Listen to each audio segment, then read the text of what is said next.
2, 3.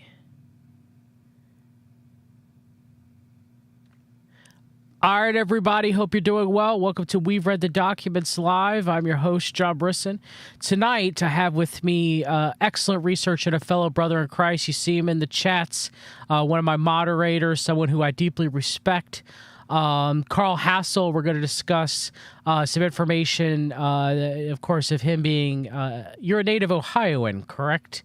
From Ohio, yes. And the knowledge that you have of Dennis Kucinich, and I'll briefly discuss some things about Dennis Kucinich that I did not cover in the last stream that I did on Dennis Kucinich, so definitely go back and watch that.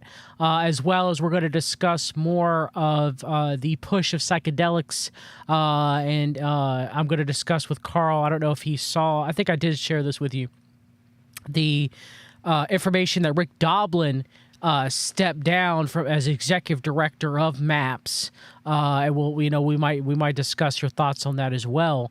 But how are you doing this evening, Carl? I'm doing okay. It's a good day, so I'm very happy to be here, and thank you for having me as a guest. And hello to the audience. Very much so, anytime. So what can you tell us about your knowledge of Dennis Kucinich and your interactions with him, too, as well as... Now, I always get the two cities confused, but he was mayor of Cleveland. Yes, he is the youngest mayor in the United States. Okay, so can you briefly discuss about Dennis Kucinich, some information that you have? Well, Dennis and I are from the same neighborhood. He literally lived like half a dozen blocks from me. I was from West 132nd in Lorraine, and he has a house for several decades on about 126th. He was homeless as a child, and they lived in his car, the family's car. And everybody knew who the Kucinich family was. He was a Catholic boy, went to the local parish. But my first paying job was clearing tables and refilling hotel pans at a cheap buffet when he first became city councilman. He was a city councilman before he was a mayor. I was paid under the table. I was only 13. Let's see. His second wife, Sandy, was my 10th grade English teacher. That's interesting. Which you showed me. You showed me your yearbook that I can verify that is true. So. Yeah. And Dennis is connected with organized crime where he was, I'll say, he used to eat breakfast and lunch over at Tony's Diner, which was on 117th and Lorraine Avenue. And they were it was run by the Zappone family, who kind of had a say-so in the west side of Cleveland. But Dennis ate there often and survived a couple of assassination attempts. And that restaurant was bombed a couple of times in the 70s. I also worked there in the 1980s for a short amount of time. And I brought a couple paycheck stubs, and I blanked out my Social Security number. But I did work there in the 80s. But that's my experience with Dennis, where he's a hometown boy, literally half a dozen blocks away from where I grew up. So he did come from nothing, which most of the elite or members of the elite, that's very rare, right? Like they lived in a car several times before he was able to afford the house that he had for several decades. One of his brother was busted robbing a bank and literally robbed the bank and was walking down the street when they arrested him. He had some problems with his brother and his sister, but he was poor, and the nun at the local elementary school actually bought him a pair of pants because all he had was a garish, striped, ugly pair of pants, and he wore them every day, and the principal got him another pair of pants. He was poor. Everybody knew who the Kucinich family was. They'd sleep a day here on the street and 2 days over there, a block away, until they managed to get that house. They all lived in a car. So it's interesting of how he is now and how he's portrayed as a great kind of alternative democratic representative, U.S. representative, and how people look at him now and how they remember him as being, anti-war and standing against the neocon CMP Dick Cheney as a foil to him, and how he criticized Obama and I think Libya too, the military intervention with Obama and Hillary, and overthrowing of Gaddafi. And so he seems to be having kind of like that anti-war type mentality. So he's well known in alternative circles. as kind of being like the liberal version of like kind of like most people on the right, liking Ron Paul, or would you say that's accurate of kind of like people's representations of him? Yeah, he was real popular in Cleveland. He actually was very polarizing. You either really liked him or you hated him. And, you can't get into politics and not be compromised. He was compromised somewhere along the way and went off. Like I said earlier, I haven't paid attention to him in over 30 years, probably since the early 80s, actually. But, gosh, he's just so whacked out now. After I read that thing you sent me, I couldn't believe it. It's like, oh my, I read it pretty carefully too. And it's just total spacey new age, man. Which I have to thank you because, we started talking and you share me from time to time research about, various things about psychedelics and how they're being propagated to worldwide populace. And it was because you reached out to me and I told you that I was doing a stream on Dennis Kucinich that you actually reminded me to do a search for Dennis if he had any connections to MAPS or any connections to the Institute of Noetic Sciences. And sure enough, it was that connection to MAPS that gave me that speech that Rick Doblin had saved, who's a former director of MAPS for many years and one of the founding members of MAPS, I believe correctly too as well. But it was interesting because I found that speech, and in that speech, which you can go back and listen to my previous stream on Dennis Kucinich about that. He sounds like, Barbara Marx Hubbard is his mentor. He is definitely a love and light elitist who does not care anything. Like, he does not, I guess, remember his humble beginnings and backgrounds right at this point, right? Because with that speech, you can realize what he truly thinks of the common man, and it comes out on there. And it's actually quite sad in the way that you're, discussing that he did come from very humble beginnings, but like you said, all the elite are compromised to some degree. None of them are our guys or our gals. And somewhere along the way that happened to Kucinich, and he's forgotten where he's come from. Yes. May I add one tiny bit of grammar and finish with him? Yes. On May 10th, 2006, Kucinich stood up before the House of Representatives and gave a speech honoring Mike Zapone Sr., the owner of Tony's Restaurant. And it's in the congressional record. People could go look it up, Kucinich Zapone. But it was really interesting that he solidified this mob character in front of Congress, Yeah, and he's enshrined there. He's in the Library of Congress now, Mike Zapone Sr. That's interesting. Okay.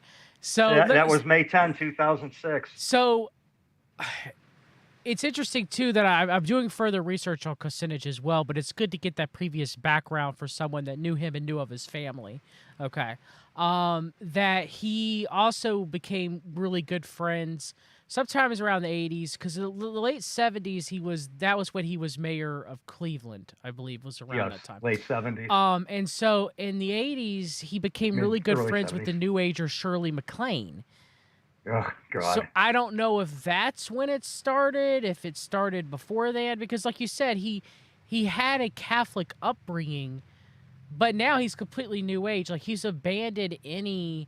And I understand that some people, obviously, and I believe that there are some, Gnostic New Age elements that have made it into Catholicism, but there are saved people within Catholicism that truly just, believe and trust on their Lord and Savior Jesus Christ and read their Bibles, and they should come out of the Catholic Church, but it's still, there's still born again people within the Catholic Church, despite of the That's Catholic what Church. struck me. That's what struck me in the speech. He didn't mention God at all. No, not at all. There was no mention of God. Zero. There was no mention of Jesus.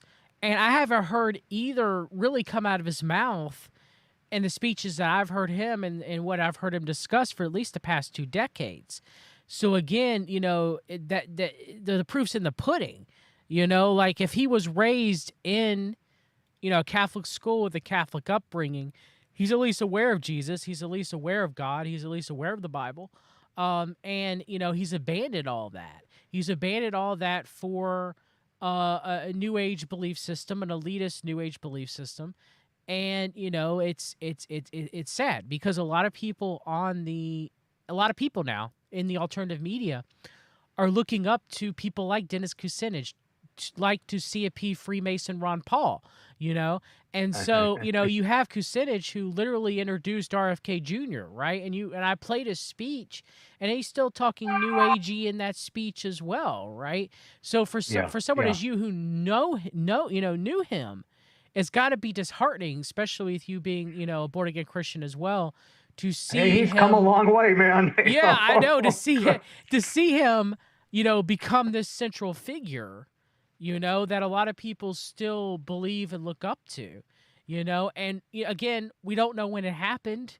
You know, there were genuine, you know, mafioso hits on his life. Yeah, he survived a couple of them while he was mayor, correct? Yes. So, I mean, was it after? You know, it was during he was mayor. It was during his mayor term. Nobody bothered him as a city councilman. Well, I mean, after, was it like, was it after those assassination attempts where they brought him in? Oh, you know, I don't know. I don't know. You know, but they always try to build him up. I was talking to my friend David. They always try to build him up as the successor or the Paul Wellstone that survived. Interesting. And I don't think he was that. Like, I'm not saying Paul Wellstone's our guy either, but at least with Wellstone, do I think, you know, maybe at one time Dennis Kucinich was genuine. I don't think he is now, per se. But at one time, you know, there was maybe Paul Wellstone was somewhat genuine, you know. And I don't think any of them are our guys or our gals, but, you know, for people to say that, I mean, what do you think about that? Does that seem accurate, knowing of Wellstone and knowing of Kucinich, you know, and what happened to Wellstone? I think so. They, from what we all can surmise, putting these things together with bits and pieces over the years, I would guess that Kucinich, yes, was compromised and is playing ball. And if he's that tied in with Barbara Marx Hubbard, he's a true believer. Yeah. He's all for with whatever the agenda is, you know, the big picture. And they haven't offed him yet, and you know I'm sure they could do that with the click of a switch. So they stopped offing him, and they haven't offered him since then. Not that I know of. So I mean, because of that, you know, and I guess one interesting story about Dennis Kucinich that I've known for many years, but I haven't heard anybody talk about. I just find it interesting that for some reason it just always stuck in my head. Was, you know, he sued the congressional cafeteria because Kucinich is a vegan. He's been a vegan for decades, okay? And he bit into an olive but still had its pit in there. And he sued him for like $100,000 something. And that's cheesy, man. Finally, I think they settled for just for him to pay his dental bills and stuff like that and everything. That's cheesy. That's fucked up. But that's something I've known for years and always stuck with me, but I just don't know why, you know. And I guess so one could say he's Sue happy. I guess it's not like he didn't have the money to get his teeth fixed. Yeah. You know. And I guess one last thing too is I don't know much about Elizabeth Kucinich, but what I've looked, which I guess her maiden name was Harper, right? Elizabeth Harper, right? She's like a British. The first wife or his third wife? His third wife. It's got to be his third wife. His third wife, yeah. And she's a vegan as well too. I know that, but she's very much a New Ager as well. 100% a New Ager. And I wouldn't be surprised if you find Laura Eisenhower somewhere in that mix if you start digging around. Oh, really? You know, Ike's granddaughter. She's a huge New Ager and way out there too, and she's hooked up with everybody. I wouldn't be surprised if we dug deep enough, we'd find her somewhere in that mix. I wouldn't be surprised either from what I've seen of her. I wouldn't be surprised if she's. I mean, I covered that conference where Barbara Marx Hubbard was there, Dennis Kucinich was there, Robert David Steele was there, Elizabeth McKinney was there, Ron Paul was there. You know, they're all together, right? And so, and then we can see, I guess, you know, one thing and thank you for that, because that does give us a background further that we didn't have, that was unknowns to me about Kucinich, okay? And it's important. It's important for us to realize that these people are human, though they are the elite.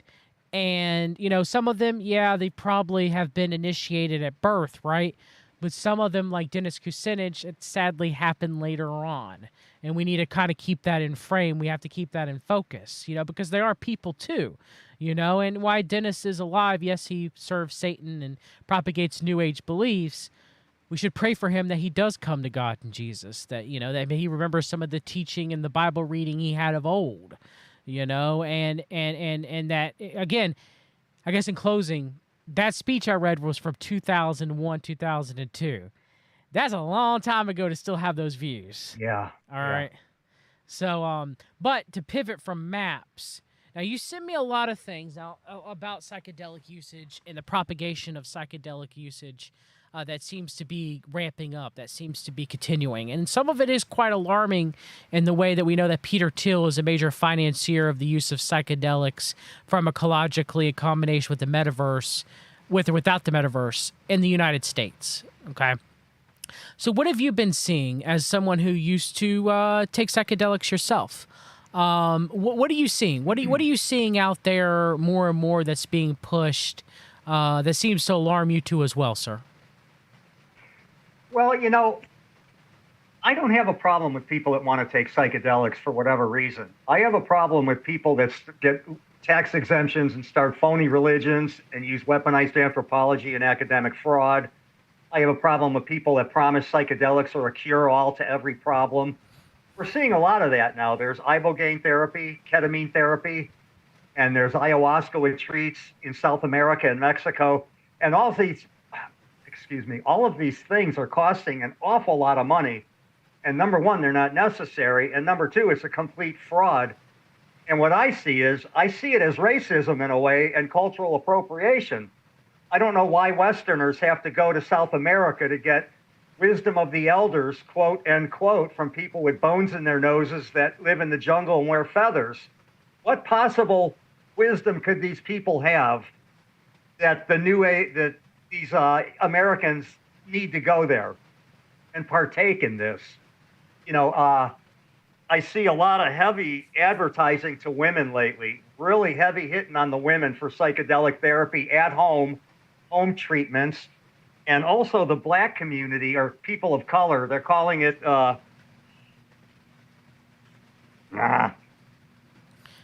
community of color. I'm sorry. They're calling it the community of color. They're introducing psychedelics to, and they're actually training people of color to be psychedelic therapists or babysitters. And they also have a separate category for queer. They're queering psychedelics. And there's whole conferences on queering psychedelics. It's like these three major categories: women, people of color, and the queer community. And they're just inundating them with psychedelics and training people in each of those categories to deal with their particular subset. I find it alarming. Again, there's people going to get super rich on this. Some people may benefit, some won't. A lot of them are going to get lost, and people are going to get real rich. And no matter what insights you're going to have on psychedelics, your problems are still going to be there when you come down back into this world. You would have to keep applying, and even then, your problems are still there in the real world. Psychedelics don't solve a problem. Yeah. And I think in most instances, psychedelics drive people away from God, more closer to God the Father. Jesus Christ. To agree. Yes, with heavy psychedelic use, you start getting into that complex where you're all powerful. You go through the messianic stage. You go through the I am God and also Satan. Everybody from Manson to friends of mine and even myself went through that stage with heavy psychedelic use. It leads to an ultimate selfishness. Yeah. And it's like that do as thou wilt spirit. You just feel like whatever you want to do, whatever your thing is, should be okay. And it really isn't. We kind of see the results of this in society. And now they're really going full steam ahead with these drugs. And the inference is that everything is cured. And I've gone to battle recently with people, ask them what their experience is with psychedelics. And they either tell me it's none of my business or they never had any, but yet they're a therapist. They're a licensed therapist. Mm-hmm. And it's like, you know what? I'll talk about my psychedelic experiences. Why shouldn't you? And I'm not making any money on it. I'm not telling people what to do or promising them things. It's really overhyped, and it's hooking a lot of people in. And I got chewed on the other day by a woman who told me her son benefits from ketamine. He's autistic. And I said, well, I'm not going to slam that. If you think he has good results, that's great, and I wish him well, and I wish him continued success. But it's not a cure-all, Yeah. and it is a scam, and people are getting rich off it, and she just couldn't see that. And then it's always, well, your guy was shaky and my guy isn't. Like in regards to Peyote Way. Everybody's clean, everybody's dirty except their dude, their guru. And except Peter Till's. Peter Till's the one giving him the ketamine mostly in the United States, right? It's going through him. So Peter Till's not dirty, but the Church of Peyote Way is, Yeah. I mean, it doesn't surprise me that that's people's mentality, right? And then so they, like you 100% agree. Most people, I say majority of people that use drugs, whether it's alcohol, whether it's opioids, whether it's benzos, whether it's psychedelics, it's escape reality. And that escaping of reality, it doesn't solve your problems because your problems are here when you come back to reality, eventually, if you have to face reality. It takes a toll on your body. It takes a toll on your mental, physical, and spiritual health. And in most times, it's why the Bible says we're supposed to be sober-minded, because it does have all these effects on you, and it does ultimately separate you from God. It opens you up to demonization if you are born again, and demonic possession if you're not, especially with heavy use. And and it depends on the psychedelic. Some if we have to put them on a list, I'd say weed probably isn't equal to going in a K-hole. Okay, but that being said, though, it depends on the person. And in the end, I think there are other medicinal benefits that could be used for other things than ketamine. For the lady with the child who has autism, as I've coached children with autism and teenagers and adults with autism, there's a main gut connection with Clostridium bacteria, whether it's a genetic weakness or not, that can cause a lot of the symptoms of autism. And so. There are a lot of side effects associated with psychedelic use. And a lot of those we know, a lot of them we still don't even know to this day fully. And so when we're using these pharmacological drugs like ketamine, okay, which is an anesthesia type agent, okay, what truly effect does it have? We really don't completely understand. They're still studying it to this day, right? And the effects that it would have on a child's or a teenager's brain is even more worrisome because their brains are not fully developed compared to an adult, okay? And so, that concerns me is it going to be the cool thing now where, 18-year-olds and 19-year-olds are going to go into K-holes, and they're going to go into K-holes and go in the metaverse. That's worrisome. That's a big point that I have to agree with. Now, I don't deny that there may be some therapeutic benefits to some psychedelic use. And I know personally American Indians that got off of alcohol with peyote. And I know there's a lot of antiseptic properties in peyote that are very strong in some of those alkaloids. It has really some amazing results on infections and pussy infections. But, however, I know that once this is legalized, it's going to get out of hand, and there's going to be 14-year-old kids. It's already legal. You can already buy mushroom chocolate bars in some delicatessens and stores around the United States. It's going to get out of hand. Some little kids are going to get a hold of it, and they're going to be tripping their ass off. When I was a kid, we got a hold of drugs at 13 years old. It's just like legal cannabis right now. It's a complete mess. It's different from every state, the guidelines, the rules, and it's out of control. Everybody's selling. Do you think some of it's weaponized? I think overall, because of the widespread heavy hitting, let's legalize psychedelics for XYZ reason, I think it has been weaponized. The push is just so heavy and overwhelming. And it's going to get out of control. Kids are going to be tripping, and they're going to be doing stupid things like driving high while they're tripping. Yeah. And so will a few adults. I mean, let's face it. It's just completely being misrepresented, in my opinion. And they're using a class of drugs like ketamine that is, I mean, again, has side effects. Big Pharma's who's giving it to you, sponsored by Peter Thiel. You know, like, we got to have some concerns about this. Do you know how they're synthesizing DMT now? How? A lot of people in the psychedelic communities are getting household plants that contain DMT, and they're synthesizing them with naphtha. Yes, and the remaining crystals are the DMT. They're separating it. They're using a process with naphtha and other heavy solvents and flammable solvents to come up with the DMT crystals. So they're not like, holy. I mean, can't. I mean, and they're smoking it. They're smoking the crystals that they've reduced from naphtha and other kerosene-like chemicals. That can't be good, right? I mean, it's not spiritual either, if you ask me, Mister. No, I mean solvents. We got to be careful with their, like, hexane and like, you know, if you don't properly know what you're doing when you're using these solvents, even a lot of the common foods and supplements and drinks that we consume, you know, because of the widespread use of various solvents. I'm not going to say that the solvents aren't necessarily needed. Water's the universal solvent, okay? Like, I'm not saying that they don't, you know, there are need for certain solvents when you have to make certain, you know, chemicals or certain things. But, you know, if you don't distill it properly to get the solvent out of it, then you run a problem. Well, yeah, and you know, you got a baby in the next room, and you're using naphtha, and everybody's breathing in the fumes, and you know it's going through your skin. It's carcinogenic and potentially flammable.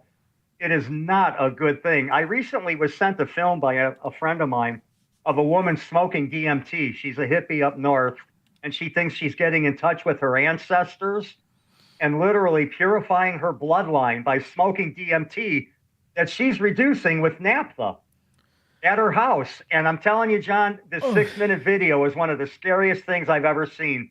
It was like, this broad is full on demon possessed. It was insane watching her smoke this. And it's like, yeah, kids, this is spiritual. This is getting in touch with the God molecule. Come on, man. Quit deluding yourself. Yeah. You know, I have no problem with somebody that wants to take mushrooms or peyote or have a frog and squirt the pus and smoke the natural DMT. You know, I'm not a moral purist. I don't judge people or tell them what to do. But when you start doing this kind of crazy chemical concoctions, it's bad news. It's absolutely bad news. Yeah, I mean, I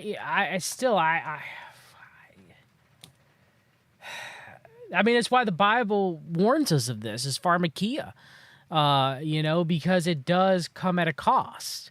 And, you know, it's concerning to me about how much that it is being pushed and how much is being pushed out there. And, you know, and like, okay, so a lot of the smoke shops, at least around here where I live in Fayetteville, because of the military, right?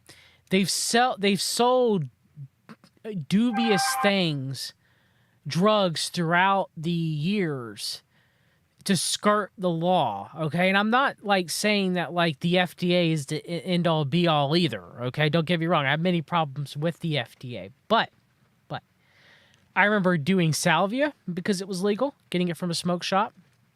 Thank God I'd given up drugs that didn't use methadone, okay, when it was out there, okay, the legal speed, pretty much, that was coming from China that was just straight wrecking people, okay, zombifying them even, Carl, okay, that was legal. I mean, people were literally there were corporations, a lot of them Chinese, making drugs of God knows what, and concoctions. I remember one was called Blueberry, for example, where they used to say it was synthetic weed, and it was killing people's livers, okay?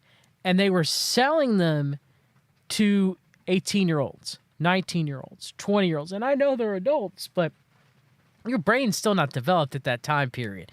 You know, we know that there were these legal, quote-unquote, drugs were given to younger teenage adolescents as well too, Oh, right? absolutely. So, and so what, what were these drugs doing to these people?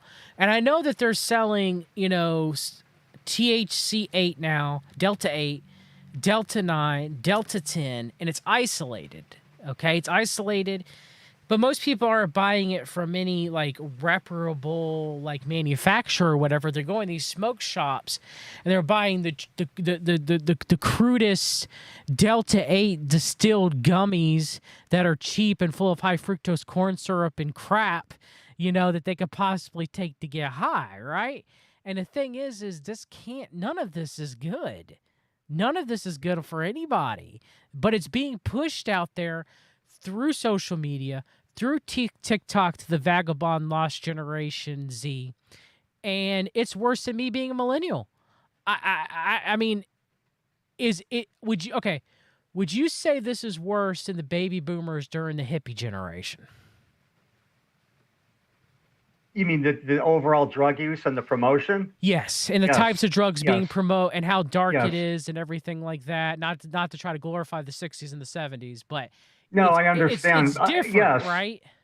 Yes. And, the more things change, the more they stay the same on one hand. And the thing with these new drugs, too, everybody wants to be a chemist and everybody wants to be a dealer. You didn't see that so much back then. There was a few people that did the thing. There were a few chemists. It wasn't every person on your block synthesizing DMT, with naphtha. And DMT is being pushed hugely lately. And I only had it once. I smoked it in the 1970s. It was made by some affiliates of the Hells Angels. I didn't know what to expect. I didn't know what it was, and I never tried it again. I never had ayahuasca. I bought a brew. I bought a brew on a catalog once and made a tea out of it, and nothing happened. And I've never smoked salvia, so my experience is peyote, LSD, and mushrooms. But it's a warning signal to me to see such heavy, heavy promotion with promises of this is all going to be great. They call DMT the God molecule, the spirit molecule, and your problems are going to be solved as a housewife with ibogaine or ketamine treatment at home. And then the goofballs going down to South America to have ceremonies with shamans. It's completely ridiculous. It's absolutely ridiculous. Well, Rick People Goblin. are like under a spell. They're looking everywhere yeah. except in, and everywhere except to God the Father. They're looking everywhere else. No. Now, I had a ball on psychedelics. I did a lot in the 70s and 80s, and I had a lot of fun with it. So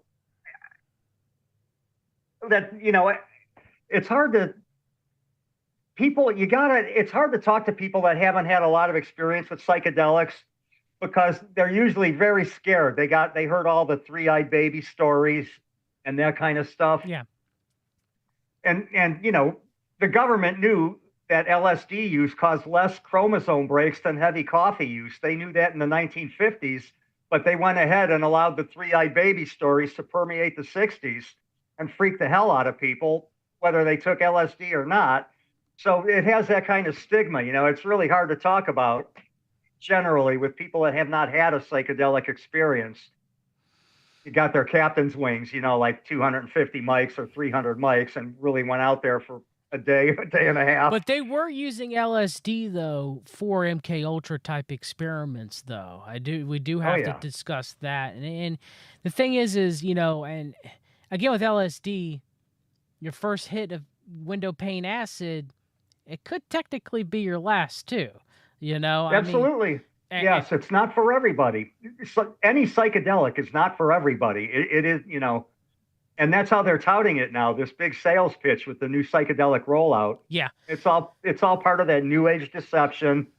There's absolutely no inference of be careful with this or maybe this isn't right for you. It's just here you go, man. You can do ketamine at home now and ibogaine, and for $7,000 you could go to Peru, and sit in a hut with an elder. It's just completely ridiculous. Yeah, I mean, I myself, I never did well with psychedelic drugs myself. I might have I guess not to get too personal or too technical, but I have a gene mutation for this enzyme that breaks down dopamine, and I make less of that enzyme called COMT. So anything that increases dopamine, I tend to react very negatively to. So when I smoked marijuana, it would increase dopamine quite strongly, increase epinephrine quite strongly. So I was the type of person, no matter what strain of marijuana I smoked, whether it was indica or sativa, it'd make me very paranoid. Okay, so it'd make me extremely. I was like, that 70s show where they thought the vacuum was a listening device from the CIA, right? That was me. So I chose not really to smoke marijuana that much, even though I did. I did it maybe less than 50 times in my life. But I did salvia. That was salvia. I recommend none of this for anybody, but salvia was on a whole nother level. I wish I never would have done that. And ayahuasca, I wish I never would have done that either. I don't know if it was the start of my gut issues because you purge so much when you do ayahuasca because it contains MAOA inhibitor, so you throw up a lot. They call that the spiritual purge, but really it's just because of the MOA inhibition within the stomach. And so... it makes a lot of people vomit a lot, really strongly. And I had saw visions for a few hours. I looked at my hand and saw like the galaxies of the universe. Now, this was long before I was saved. And I do believe that I have family members that did psychedelics, that did ayahuasca. I used myself when I was a New Ager, push psychedelics when I health coached people. I have a fellow brother in Christ now who I told him to use ibogaine. And, he, of course, he's found the Lord. The Lord has helped him with his, mental issues far more than ibogaine ever did. He no longer recommends any psychedelics. Okay. And I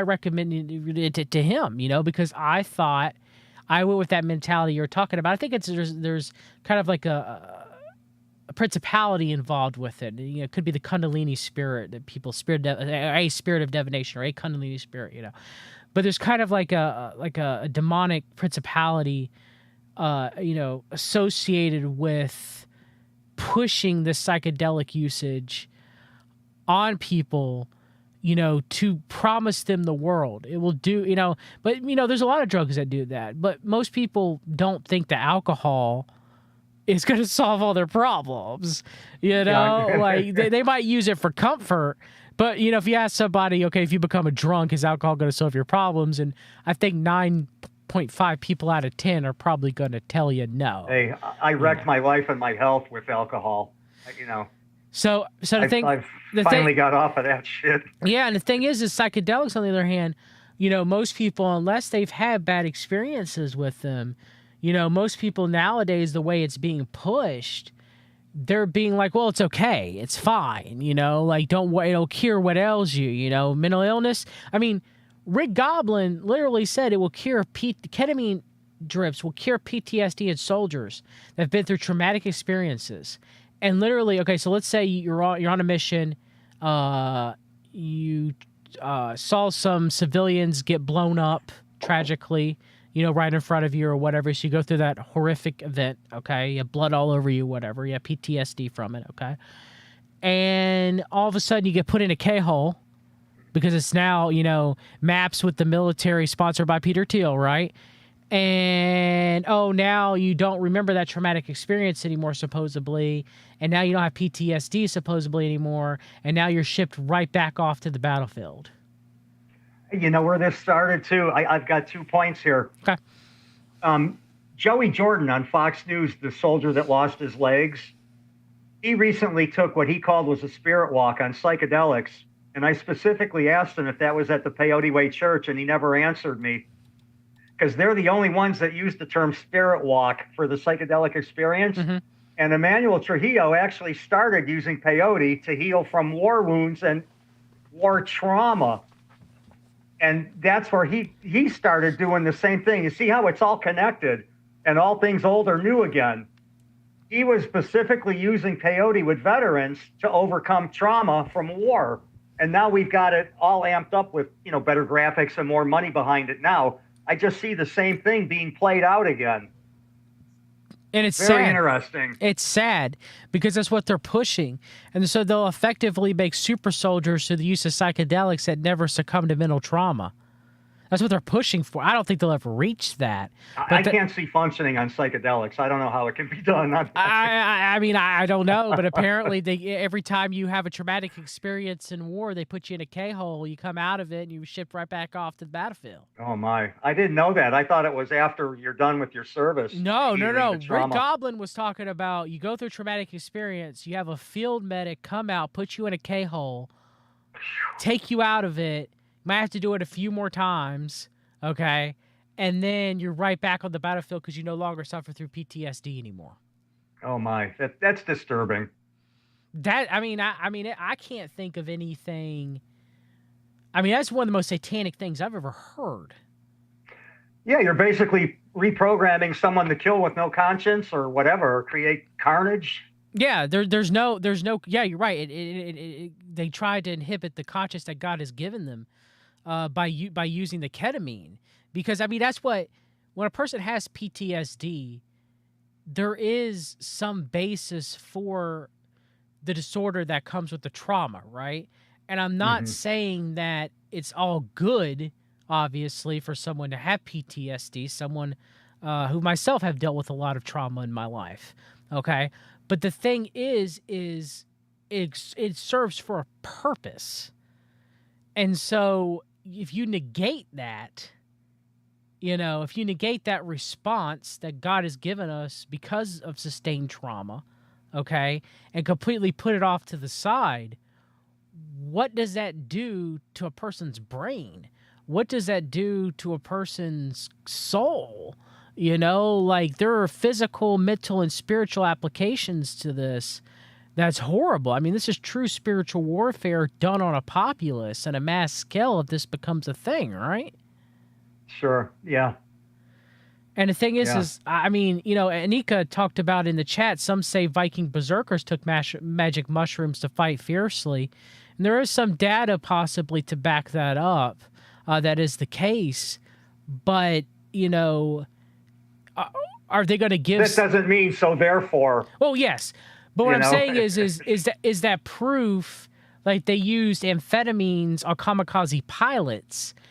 Could they concoct some sort of quote-unquote psychedelic drug that not only, use ketamine to take the PTSD away, supposedly, but also give them a drug to enhance them as a killing machine? I'm theorizing here, but it's possible, right? Sure, absolutely. And so, I mean, is that how they're going to train the next elite soldiers, is by putting them in the metaverse and sensory deprivation chambers? Like, is this the culmination of the First Earth Battalion? John C. Lilly on steroids, right? The dolphin guy. Yeah. I mean, where do you see this going? I mean, obviously, it's going to continue to get worse. I don't think anything is going to happen to stop this, right? That at least I can see outside of Jesus returning. So what are you seeing in the next 10 or 15 years? Do you see a ketamine, center in CVS, for example? I mean, or is that just too far out there? No, I can see it. I mean, they already have mushroom bars in stores, and they're selling DMT things now, vaporizers in head shops. What I see is, I think this whole thing is part of a multi-level, multi-tiered project, not only to take down America, but the West in general. And it also takes the individual away from their culture, their family, and their given religion. I think it's to take people away from those things. And I said this on my very first YouTube show 5 years ago. I think it's a program to take people away from their culture and their humanity now, too, with the super soldier thing. And take them away from their religion, their culture, and their country. How many people are heavy psychedelic users and they just want to piss on the country, piss on laws? None of the laws apply to me. I'm going to have purple and green hair, and I'm trisexual, and today I identify as a bunny rabbit. I mean, it's getting so insane that you can't even keep track of it. And I'm 65 years old now, And I just go, holy shit, I never thought it would get this bizarro. Never. It's beyond imagination if you weren't living through it. So let me ask you this. What do you think is, now some of this was probably happening in the 60s and the 70s, right? But what do you think is the difference that has changed society so radically since then, in combination with the use of psychedelics? Do you think a lot of it is a spiritual affliction of people moving away from God, in combination with social media and the virality of such Yes. that they is that what's given it more of a darker tone? Is that we see, the kind of, like, even, I guess you see it like the reflection of it in media, where you see rappers, and I'm just using them specifically as musical artists for this, but using them kind of propagating a do what thou wilt attitude. And you see this in I guess rock music's technically dead. I don't think you have The big difference too, John, is there's no compassion anymore. Yeah. In the 60s and 70s, people that took psychedelics and drugs in general were compassionate. They wanted to help and they cared. Nowadays, we have people getting beaten and stabbed and raped in front of a whole train or a whole bus stop in the middle of the street, and nobody's stopping it. They're all whipping out their cameras and filming it. I've noticed a complete lack of compassion anymore. And I think this is what has wrought, from it. Yeah, People society have falling away lost from their God. compassion. Yeah. I mean, it's definitely happening. I mean, it's disheartening to see it, because this generation, if Gen Z or the alpha generation or the terminal generation before our Lord and Savior Jesus Christ returns, then, like it says in the Bible, the evil will be so abound that the love that people have will wax cold. We're seeing that. Yeah, we are definitely seeing that. And I'm People paraphrasing. have lost their humanity. I'm paraphrasing that, but but we are seeing the love of money will wax cold, because of the things to come. So I mean, we're seeing that. We're seeing that happen right now, and technology has a lot to do with it. The increased use of drugs and psychedelics have a lot to do with it. The desperation that people have in general because things have gotten so bad have a lot to do with it. And primarily, it's just a separation from God the Father, Jesus Christ. Ultimately, is one of the a lot of this I wouldn't is God's judgment on the West and on America, and rightfully so in a lot of ways. And this culture actually drove me back to Jesus.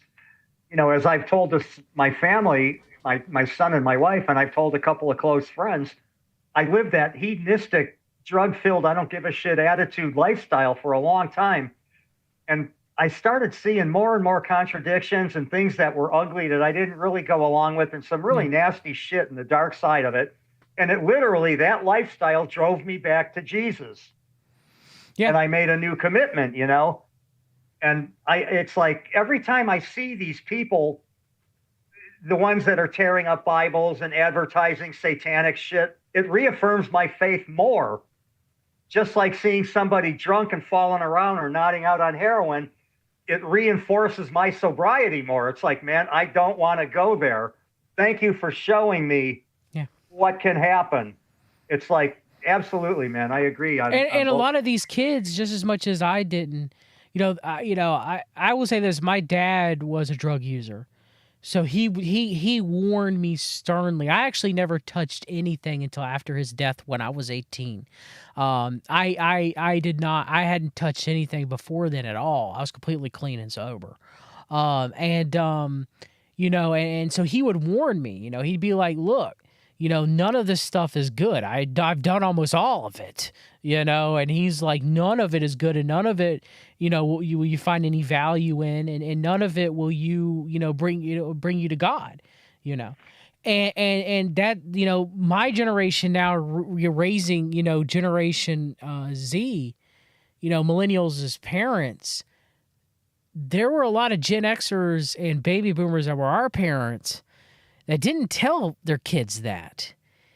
And now it's being propagated as such now. And the thing is you're right. Everything is kind of coming together. Like, you can see how revelation finally is going to happen if we are living in the end days. because of how all of these things are interconnected with one another, and how they're being propagated by the elite and pushing by Satan, even though God's ultimately in control, kind of like the bricks of the beast system.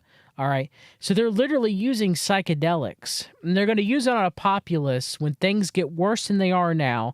The economy's going to get worse. It may collapse. Okay. And so we saw in the movie Ready Player One how much people will get in the metaverse to escape their horrific reality, right, from a technological standpoint. But they're going to rush to drugs and psychedelics as they've done throughout history to escape reality. A lot of these drugs have always been with mankind from the first grape that was fermented. Yeah, and so because of that, they're going to run back to that. But the thing is they're not dealing, and no, I'm not a fan of those drugs either of ancient times. The drugs that they have now, those drugs couldn't even hold a candle to. But people are, think about it, synthetic on-demand ketamine, okay? Like, that didn't exist. Yeah. in wide use 200 years ago, 300 years ago, 400 years ago, Yeah. This is going to have an untold effect of spiritual implication. Been on both sides of this, and it's just frightening. It's just frightening where things are going with humanity. Yeah. You're right. I think it is. But all we can do is trust in God and the Lord at this point. We got no one else, All there is, man. And let me ask you this. If Trump gets elected back in 2024 for president, do you think that they're going to find a way to continue pushing psychedelic usage, right? So is he going to push it, is that going to be a continuous thing where, okay, let me ask you this. Bush, even though Bush Sr., I'll ask you this because you might know this. Bush Sr., you probably do know this. Bush Sr., though he founded the kind of like the war on drugs, right? And the him and Reagan, right? And the Reagan, yeah. And DARE and everything, right? Kind of like the United States Drug Policy Agency and keep kids off of drugs and everything like that. Okay, I grew up with that and all that and everything. But if you really look into it, George H.W. Bush was one of the earliest financiers and pushers of psychedelics in the past 30, 40 years. Like, his administration was through the work of John Potash and the CIA and Drugs, Weapons Against Us, okay? Yeah, good book. George H.W. Bush had the personification of a conservative, right? But yet, one of the most premier financiers of all this. Will a Republican push it like Trump if he gets elected again? I can see Trump getting behind it for the, quote, therapeutic uses through official channels, through the pharmaceutical companies. Yeah, I can see that. Okay, because that's what I'm thinking is because they'll have Carson asked, which drug dealers is he giving the death penalty to again? And I said, he would never give it to the CIA, right? Yeah, right. And the big pharma, some of the biggest drug pushers in the world, right? It's not going to happen. It's sad but true. It's not going to happen. What else are you seeing in the world, Carl? Anything else you want to say in closing? And I definitely thank you for having me on. But is there anything that you're seeing? Anything that you want to say? Closing thoughts? Anything that you want to say out there? No, my opinion. I have very little sway in this world. I don't give myself any illusions as to my power. I say let your conscience be your guide. I'm like Jiminy Cricket. Okay, I just didn't know if there was anything else that you wanted to leave everybody or anything. Okay, well, I do want to thank you for having on and give us a background on Dennis Kucinich and on psychedelics. Continue to send me things, man. I appreciate the things that you send me. You're 100%. I'm sorry, I don't put any context in there. I just send you shit and hope you'll get around to reading it. But I do read it. Instead of explaining it. I do look at it. Actually, I prefer that more than people that send me stuff to explain me stuff, because most of the time I am able to pick it up on my own. I'll ask about it if I don't understand it, obviously, and Lord knows I don't understand everything. Okay, but nobody does. But the stuff that you send me, and I do try to share it, as much, I probably should share it more actually. with just how much they're pushing psychedelics to people in the world, how much they're specifically targeting the LGBTQ community and pushing of psychedelics and targeting people of color and psychedelic usage is something, and then they're glorifying it as something that should be applauded. Okay, the psychedelics have been withheld for years for persons of color and through the LGBTQ community, and how it's so nice that they're finally able to use these things and to celebrate with the rest of the people that use psychedelics. It blows my mind to see how it's celebrated like that and how it's pushed. I mean, we know that the CIA, through the work, in modern times, through the work of Gary Webb, introduced crack into the California ghettos, long before the rest of the United States, that effectively affected black people primarily first in the 80s. So to see them to push the use of psychedelics to people of color and to champion and be like, well, they've been withheld the use of psychedelics by systemic racism. It wasn't true in my case. I knew plenty of black kids that took LSD in the 70s. It's just crazy that the literature that you showed me and the way that they're framing it and pushing it as such is like, this has to be some sort of CIA propaganda behind this. There has to be. No person of color could ever get psychedelics until now, right? Yes, it's until now. Finally, I don't know. It's crazy to see it framed like that. It has to be the CIA. But thank you for coming on, Carl. It's great having you. We read the documents. Take care, everybody. God bless. Thank you, sir. You'll see Carl in the chat. We'll have him on again. Follow him on Twitter.